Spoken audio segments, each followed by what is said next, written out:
Hello and welcome back to SiGMA TV.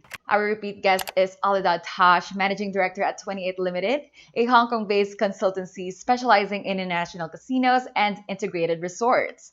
Alidad has held senior-level positions with gaming companies in Las Vegas and Macau since 2000. Alidad, welcome back. Thank you for inviting me back. Well, we got a lot of positive feedback since our interview last month. It was well received. We talked about Macau's handling of the COVID-19 crisis, both from a medical standpoint as well as economically. Now, could you give us an update over the changes that happened since the last month we spoke? There's been not much change since last month, despite the fact that there was some positive news, which we'll get to. Medically, Macau is still stuck at 46 cases. It's been exactly 5 months since the last time a sick COVID person has been diagnosed within the city limits of Macau. There's been 74 days since the last time a person was caught at the border with COVID-19, and that person has been hospitalized, never entered Macau, was stuck at the hotel, and has been released since. So it's one of the safest places in Macau. Great. Yes, As far as definitely. gaming revenues are concerned, and that's a big deal because 85% of the revenues by the government comes from gaming taxes, the month of August was not that much different from the month of July. It was down 94.5% compared to a year ago, August, very much similar to July, which was down 95%. So far, we haven't seen that much movement. That said, so far this month, 7, 8 days in, the numbers are looking more promising, and we may be able to go down to maybe 80 or 90% down from a year ago, which is a significant improvement over 95% down. Well, when we last spoke, just a recap, China had announced its intention to reopen tourist visas into Macau, first from the nearby Guangdong province at the end of August, which was to be followed with the resumption of visas for all mainland China on September 23. What has happened since then? What is your assessment of the news? Actually, I remain still pessimistic as I was last month. A lot of analysts jumped up and were excited about the fact that China opened up Guangdong, which contributes 40% of the visitors to Macau, and the rest of China, which contributes another 40%, for a total of 80% of all visitors into Macau. It's great news relative to a few months ago. Obviously, when you're down 95% and you go up to 85%, you've tripled the total revenue. But to actually make a dent, a significant amount to go back to the good old days, I caution against it. And while I did not make a forecast for when things will go back to normal, I basically struck 2020 and 2021 from the possibility of things going back to normal, basically saying that 2022 would be the earliest if things were to go back to normal, which for Macau is a large amount, 36 billion US dollars, 6 times more than Las Vegas. So I still remain pessimistic. Things are still looking up. It will take probably by the end of the year, we'll reach a break-even point where 30%, Macau will make 30% of what it did a year ago, or down 70%. Those are great news. Those are break-even numbers. Casinos will not be bleeding. But as far as going back into real positive, the black, it will take some time. Okay. Well, all that, as you may know, many of our guests, your audience, are from Europe, the US, and generally outside Asia. So they may not be familiar with Macau. But the last time you provided us with its history, would you mind telling us how did Macau go from being a small market in the year 2000 to the single largest market in the world in a couple of decades? It was a combination of factors. Macau generated somewhere around 2 or 3 billion US dollars in gaming revenue at the turn of the century. At the time, Las Vegas was making around 5 or 6 billion. Las Vegas has remained relatively flat, and since 2006, the two of them tied. Macau generated roughly $6.5 billion in gaming revenue. The Las Vegas Strip did the same amount. Since then, Las Vegas has continued to make somewhere between 6 to 7 billion every year consistently for the last 14 years, since 2006. Well, not including this year, 2020, which is completely an aberration.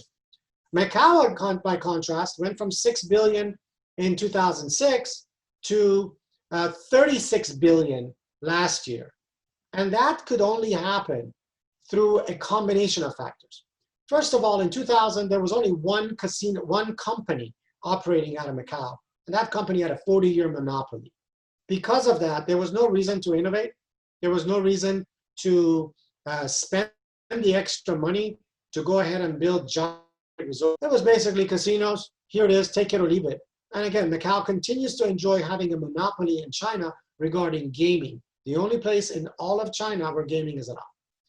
Back in 2002, however, the government of Macau opened the bidding, or 2001, and in 2002 selected 3 total companies to actually have gaming licenses, 20-year gaming licenses. The original company, SJM, retained one of the licenses, which will expire in 2022. 2 additional companies joined the list. Wynn from Las Vegas came in, and so did a combination bid between Galaxy and Venetian, which in Macau is called Sands China. So Galaxy and Sands China co-joined a license, and they received this. So all of a sudden, you're going from 1 old to 3 with lots of competition. That's great news. But in the interim, China's economy saw something that was never seen before. While the US economy from 2000 to 2019 doubled in size in terms of GDP, China's GDP got 10 times bigger. The number of outbound tourists from China went from 10 million to 170 million. That's a huge difference. And so suddenly you have a bunch of people who are coming to better facilities. There's a lot more hotel rooms, 3-star, 4-star, 5-star hotel rooms available now than were before. So there's no longer a day trip market. You have a lot of people with disposable income. You have the world's largest middle class. More than 50% of the world's middle class is just within mainland China. And this is something that's been created the last 20, 25 years. Suddenly you have people who no longer are going from having to use all their money for rent and for food, having a lot of disposable income. Guess what? Gaming and travel, which is exactly what casinos require, are perfect. So it's almost a perfect storm of having people in China becoming richer and having much better facilities, bigger facilities, able to cater and allow a typical mainland Chinese who may not go to Las Vegas, who may not go to Venice, who may not go to Paris, to be able to come to Macau and experience a Venetian, a Parisian, and overall a Macau, a Las Vegas experience in one shot, while doing it effectively in their own country, because Macau, after all, is part of China. Interesting. All of that, you mentioned 3 gaming licenses. Aren't there supposed to be 6 gaming companies? I mean, is it 3 or 6? Could you enlighten me, please? How did it happen? That is one of the wild and crazy things about Macau, that you are right. By law, there's supposed to be 3 concessions awarded, and they expire in a couple of years. They're 20-year licenses. However, remember I told you there was 3 companies. There was SJM, the original company. There was Wynn, and there was the joint bid between Galaxy and Sands China. They got awarded in June 2002. And 6 months later, they both went to the Macau's chief executive and said, I don't want to get along, we don't get along with the other person. Give me the license. Galaxy said it, so did Sands China. The chief executive did something quite unusual. Instead of saying, you get custody of the license, or you get custody of the license, or even, sorry, it is what it is, get along, he created something brand new called a sub-concession, which sounds something new. And a sub-concession is effectively exactly a concession, except it just got the word sub in front of it. Okay, so there's really no difference at all. So suddenly, you have the number of concessions went from 3 to 4, because one of them split into 2. SJM said, wait a second. If they were able to split their license, let me go ahead, and Stanley Ho, one of the founders of Macau, one of the absolute MVPs in the history of Macau, who passed away earlier this year, said, I would like to go ahead and give a sub-concession out of my concession and give 50% of it to my daughter and 50% of it to MGM. So suddenly a third American company joined the gang. Well, Wynn said, wait a minute. If I was going to have only two competitors. Now I have four competitors, two from one of the concessions, two for another. Can I go ahead and sell mine? And the chief executive said, absolutely. And he held an auction through which another company, the son of the richest man in Macau, the son of the richest man in Australia, joined a bid and joined a Macau/Australia company called Melco Crown, and they became the sixth company. Three of them are concession, three of them are sub-concession. Does it make any sense? Absolutely not. But welcome to Macau, a wild, wild east, where most likely, once the rebidding process happens, these three concessions and three sub-concessions, effectively six gaming companies, will be operating on the same level. There will all be concessions if the total number is to remain the same amount. Amazing.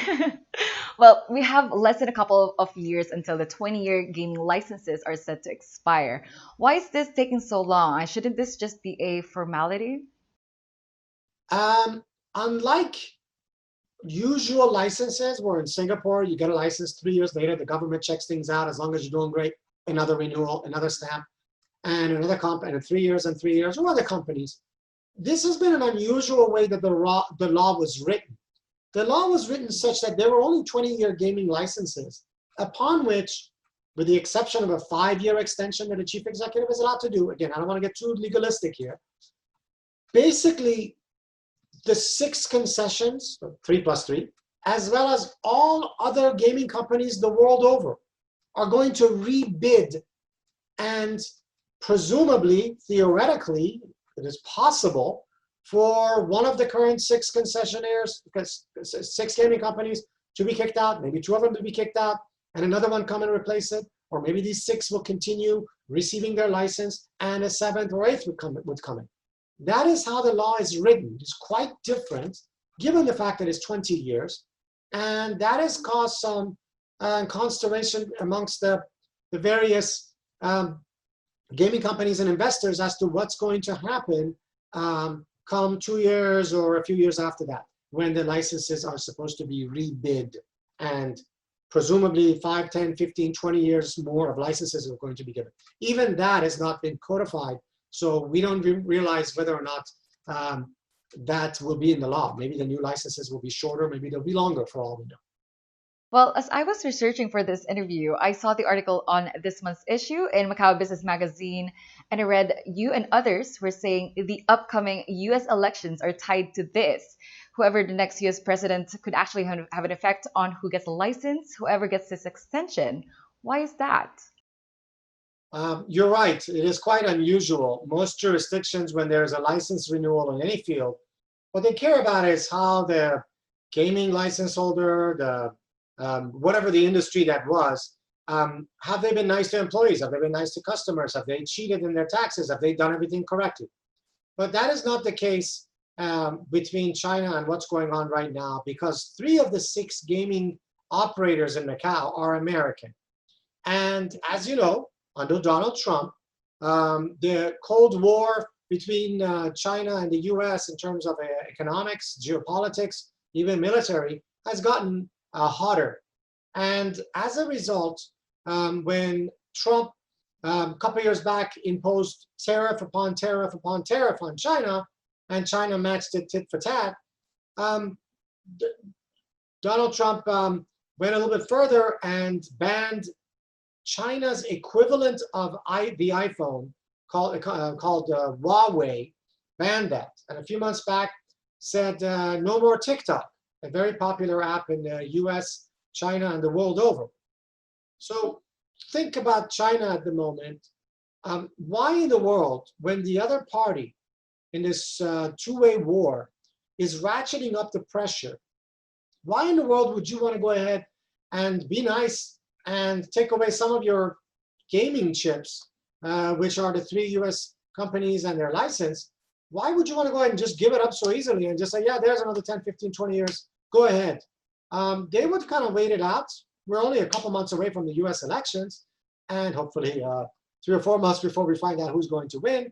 And ideally, China would want to see whether or not Trump is going to continue onwards. If Trump is going to be reelected, well then, most likely, sans China, MGM, Wynn will be pawns in this global chess match that's going on. So I don't foresee China making any decision, at least until we find out who the winner is. And that is why even things as interesting or disparate and distant as the US elections will have an effect on what goes on with China. That is such a great insight, Alidad. Once again, this has been such an informative discussion. Well, listen, based on the feedback received, we would love to have you featured on a show on a monthly basis, covering not only in Macau, but in other locations in Asia as well. How does that sound? Thank you very much. That's a great invitation. I appreciate that. I look forward to it. Fantastic. Well, thank you again for sharing your insights, your expertise with us today. I appreciate your time and I look forward to our next call. Thank you very much for very insightful questions as well, and I look forward to working with you. Stay safe, Alidad. Thank you. And that is all for myself and Alidad. We'd love to hear how you found this interview, so share your thoughts in the comments below and stay tuned for the next segment.